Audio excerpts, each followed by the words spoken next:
Ako blagovestuvam, nema so što da se falam, zato što to je moja neodložna obvrska. I teško mene ako ne blagovestuvam.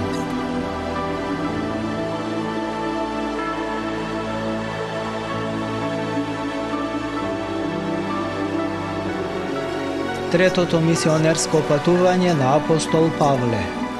Прв дел.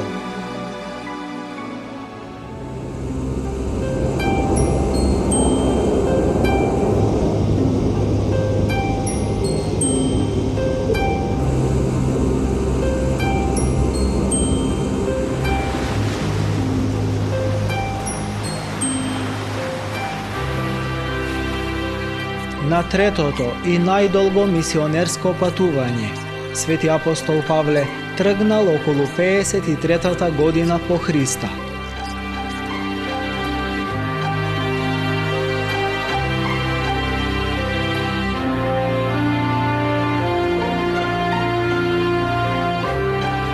Тоа патување било и најдраматичното, со многу опасности и настани. Истовремено и успесите што ги постигнал апостолот со проповедањето на вистинската вера при тоа патување биле особени. Апостолот успеал да обрати кон Христа илјадници луѓе во еден од главните религиозни центри на паганскиот свет. А потоа со проповедта да посети уште десетина градови и населби. Тоа патување почнало и завршило во Ерусалим.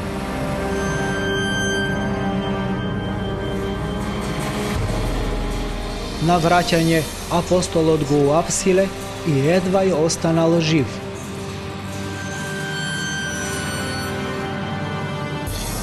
Апостолот Павле повеќе пати бил апсен и неколку пати го претепувале со стапови и камења.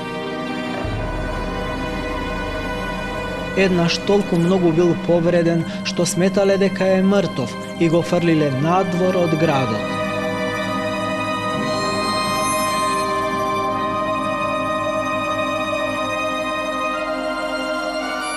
Но овој пат останал долго во затвор и го одвеле на опасно патување кон Рим, каде што примил маченичка смрт.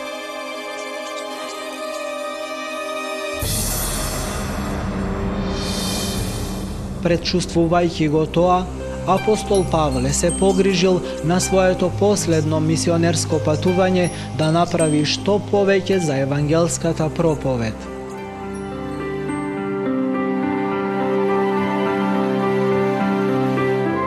Од Ерусалим Павле тргнал во Антиохија, а потоа во Ефес, каде останал прилично долго.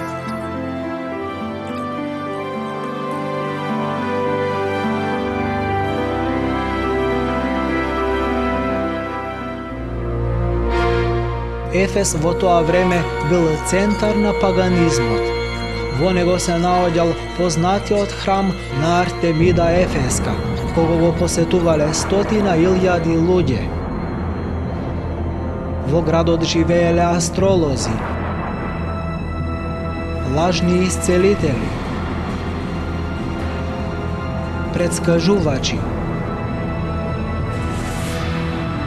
Овде апостол Павле требало да го проповеда вистинскиот Бог. Резултатот од таа проповед бил поразителен. Поранешните врачеви се откажувале од своите суеверија и ги палеле магиските книги. А тие книги вределе многу пари. Биле пишувани со рака на скапоцени материјали, на папируси или пергаменти. Апостолот Лука, авторот на книгата Дела апостолски, соопштува дека тогаш била изгорена окултна литература во вредност од 50.000 драхми, тоест повеќе од 250 килограми сребро. Тоа било цело богатство.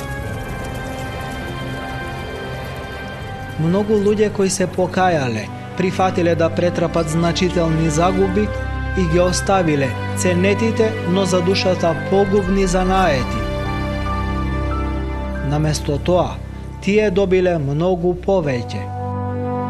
Откако се ослободиле од власта на демоните, тие го нашле новиот радосен живот во Христа.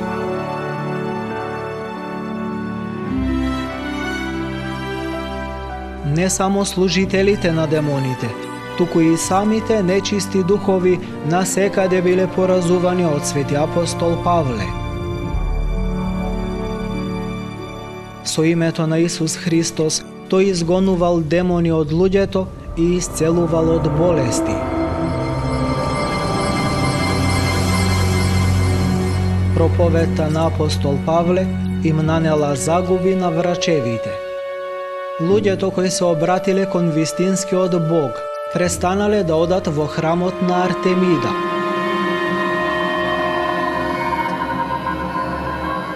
Тоа удрило по джебот многу пагански жреци и занаетчии кои правеле идоли и сребрени макети на храмот кои ги купувале поклониците на Артемида.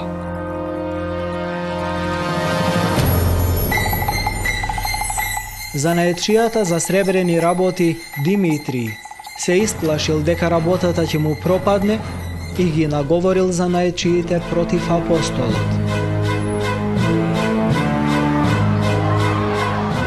Тие фатиле двајца ученици на апостол Павле, излегле на стадионот и во гнев почнале да викаат "Голема е Артемида Ефеска".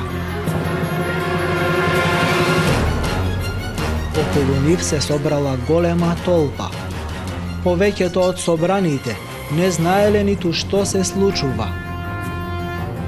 Колективниот метеж постепено ги опфатил сите. Тоа траело 2 часа, додека искусниот чувар на редот не го смирил народот со своите аргументи и им заповедал на сите да се разотидат. Апостолот Павле и неговите ученици уште еднаш ја избегнале смртта од разгневената фанатична толпа.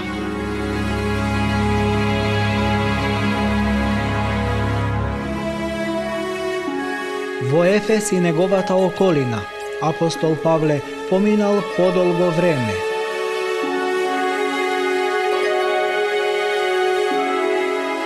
Господ сепак го повикал да благовестува и во други области на Римската империја.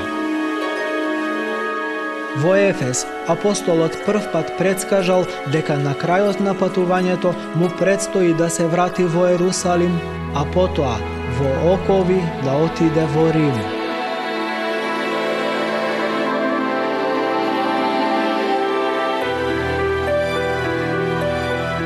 Бестрашниот проповедник на Христос тргнал понатаму на пат во Македонија во пресрет на нова опасност.